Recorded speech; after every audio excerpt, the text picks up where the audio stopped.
ಸಮಸ್ತ ನಾಡಿನ ಜನತೆಗೆ ಹಾಗೂ ಸಮಸ್ತ ಯೂಟ್ಯೂಬ್ ವೀಕ್ಷಕರಿಗೆ ಶ್ರೀರಾಮನವಮಿಯ ಹಾರ್ದಿಕ ಶುಭಾಶಯಗಳು. ಕೆಲವು ಕ್ಯಾಲೆಂಡರ್ನಲ್ಲಿ ಮಾರ್ಚ್ 26 ಕೊಟ್ಟಿದ್ದರು ರಾಮನವಮಿ ಇದೆ ಅಂತ. ಕೆಲವು ಕ್ಯಾಲೆಂಡರ್ಗಳಲ್ಲಿ ಮಾರ್ಚ್ 27 ಅಂತ ಕೊಟ್ಟಿದ್ದರು. ನನಗೆ ಕನ್ಫ್ಯೂಸ್ ಆಯಿತು. 2 ದಿನ ಕೊಟ್ಟಿದ್ದಾರಲ್ಲ, 26 ಕೆಲವು ಕೊಟ್ಟಿದ್ದಾರೆ, 27 ಇದೆ ಕೆಲವ್ರದ್ರಲ್ಲಿ.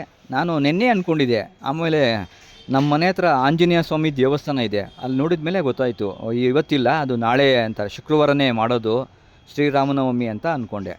ಆಮೇಲೆ ಇವತ್ತು ನಮ್ಮ ಅಂಗಡಿಯಿಂದ ಸ್ವಲ್ಪ ಮುಂದೆ ಹೋದರೆ HB ಸಮಾಜ ಇದೆ, ಅಲ್ಲಿ ಕೂಡ ಆಂಜನೇಯ ಸ್ವಾಮಿ ದೇವಸ್ಥಾನ ಇದೆ.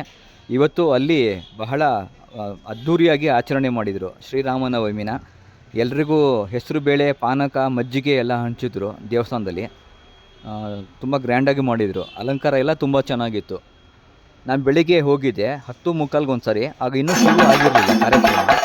ಎಲ್ಲ ರೆಡಿ ಮಾಡ್ತಾಯಿದ್ರು, ಅಲಂಕಾರ ಮಾಡ್ತಾಯಿದ್ರು ಎಲ್ಲ ದೇವಸ್ಥಾನದ್ದು. ಆಮೇಲೆ ಮತ್ತೆ 11:45 ಹೋದ್ಮೇಲೆ ಪೂರ್ತಿ ಎಲ್ಲ ರೆಡಿಯಾಗಿತ್ತು. ಚೆಂಡೆ ಎಲ್ಲ ಬಂದಿತ್ತು, ಚೆಂಡೆ ಬಾರಿಸ್ತಾಯಿದ್ರು, ಅದು ಕೂಡ ಇತ್ತು. ಈ ಸಾರಿ ಸ್ವಲ್ಪ ಸ್ಪೆಷಲಾಗಿ ಮಾಡಿದ್ದಾರೆ, ಚೆಂಡೆ ಎಲ್ಲ ಇತ್ತು ಈ ಸಾರಿ. ಹೋದ ವರ್ಷ ಚೆಂಡೆ ಇರಲಿಲ್ಲ, ವಾದ್ಯಗಳು ಏನು, ಈ ವರ್ಷ ಚೆಂಡೆ ವಾದ್ಯ ಇತ್ತು.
ಶ್ರೀರಾಮನವಮಿ ಪ್ರಯುಕ್ತ ಎಲ್ಲರಿಗೂ ಮಜ್ಜಿಗೆ ಪಾನಕ ಕೋಸಂಬರಿ ಎಲ್ಲ ಹಂಚ್ತಾ ಇದ್ರು ದೇವಸ್ಥಾನದಲ್ಲಿ.